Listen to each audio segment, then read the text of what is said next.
बिस्मिल्लाहिर्रहमानिर्रहीम बिस्मिल्लाहिर्रहमानिर्रहीम। Class 12 students subject physics. आज का टॉपिक जो है वो है एम्पियर्स सर्क्यूटल लॉ। तो एम्पियर्स सर्क्यूटल लॉ का स्टेटमेंट जो है वो है it states that the closed line integral of magnetic field around a current carrying conductor is equal to the absolute permeability times the total current threading the conductor। तो ये इसकी जो है डेफिनेशन है। एम्पियर सर्क्यूटल लॉ कह रहा है that the closed line integral of magnetic field around a current carrying conductor is equal to the absolute permeability times the total current threading the conductor. That is, mathematically we can write the closed line integral magnetic field into dl is equal to, यानी कि magnetic field into displacement बराबर है permeability is represented by mu naught I। तो I is the current flowing through the conductor। तो ये जो है ये एम्पियर्स लॉ कह रहा है। तो पहले हम देखेंगे लाइन इंटीग्रल क्या है, फिर क्लोज लाइन इंटीग्रल क्या है। तो इसमें से हम एक फोर्स की एक कर्व ले लेंगे। ड्यू टू फोर्स यहाँ कुछ काम हो रहा है, तो फ्रॉम ए टू बी। तो ये जो कर्व हमने ली है, ये मान लीजिए ये फोर्स कर्व है, इसे ड्यू टू फोर्स यहाँ कुछ काम हो रहा है। तो मान लीजिए ये जो फोर्स है, यहाँ हमने एक स्मॉल एलिमेंट लिया है। तो यहाँ जो फोर्स है, यहाँ डिस्प्लेसमेंट हो रही है dl, यानी कि लेंथ, एलिमेंट लेंथ हमने स्मॉल लिया है वो है dl। तो यहाँ जो हमने यहाँ लिया है दिस इज़ फोर्स। तो यहाँ जो है फोर्स इनटू डिस्प्लेसमेंट बराबर है वर्क। तो यहाँ जब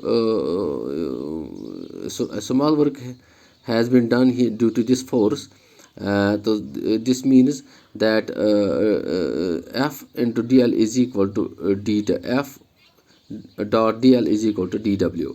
तो total work done on this curve from a to b is we will integrate this dw, that is w is equal to integration of dw is equal to integration of f in dot dl, f dot dl। दोनों vector quantities हैं। तो with in the limits A and B, क्योंकि total work जो है यहाँ से due to this force काम हो रहा है बी तक। तो इस तरह से इसका जो लाइन इंटीग्रल है with in the limits A and B, this means line integral. When this curve we will make it a closed loop, so we write this equation as total work done on this closed loop due to the force F is equal to closed line integral f dl। तो इस तरह से आप बच्चों आपके समझ में आया होगा इंटीग्रल लाइन इंटीग्रल क्या है और क्लोज्ड लाइन इंटीग्रल क्या है।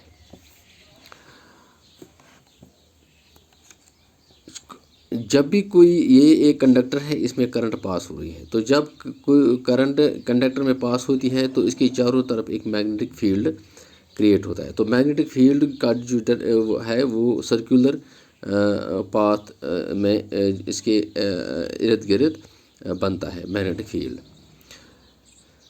तो मान लीजिए ये एक कंडक्टर है जिसमें से करंट आई फ्लो हो रही है, और ये जो है ये मैग्नेटिक फील्ड है। इसको हम, ये एक लूप है, क्लोज्ड लूप है।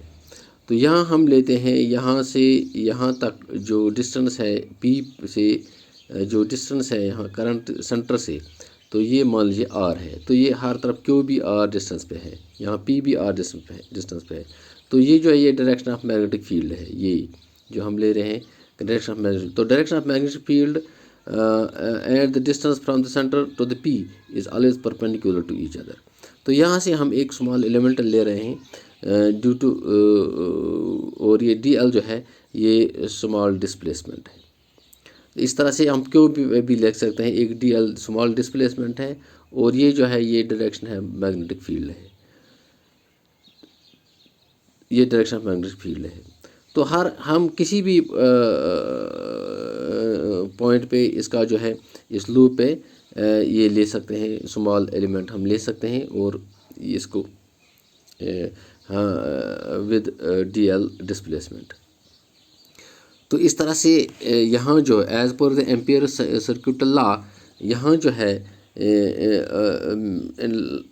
Closed line integral B.dl is equal to closed line integral B.dl cos theta, B.dl cos theta, theta is the angle, theta is the angle. यहाँ तो यहाँ जो है यहाँ DL डिस्प्लेसमेंट और मैग्नेटिक फील्ड जो है या तो वो पैरेलल है या एंटी पैरेलल है, या हम इसको मान लेंगे ये एक दूसरे पे कोइंसाइड है। इसी तरह से यहाँ भी जो है सेम प्रोसेस है, सेम है कि यहाँ मैग्नेटिक फील्ड और डिस्प्लेसमेंट लाइन लेंथ डिस्प्लेसमेंट जो है, लेंथ एलिमेंट जो DL डिस्प्लेसमेंट है, ये तो एक दूसरे पे कोइंसाइड है, पैरेलल होंगे या एंटी पैरेलल होंगे।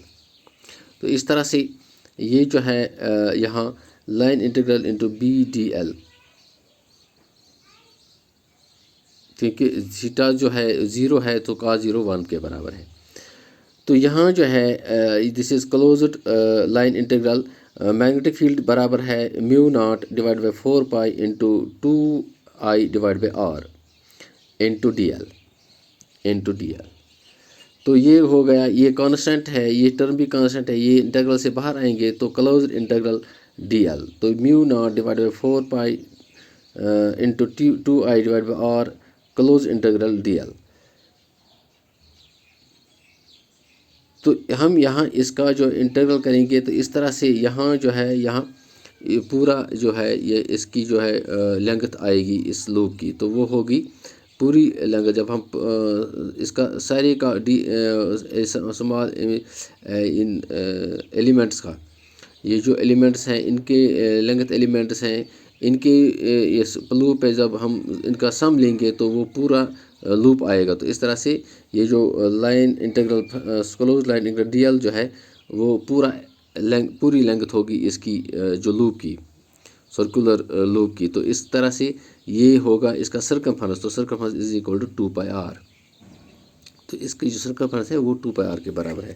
तो इस तरह से हम यहाँ इसको फर्दर लिख सकते हैं mu naught divide by 4 pi into 2I divide by R, इसके बदले में हम 2πr लिख सकते हैं।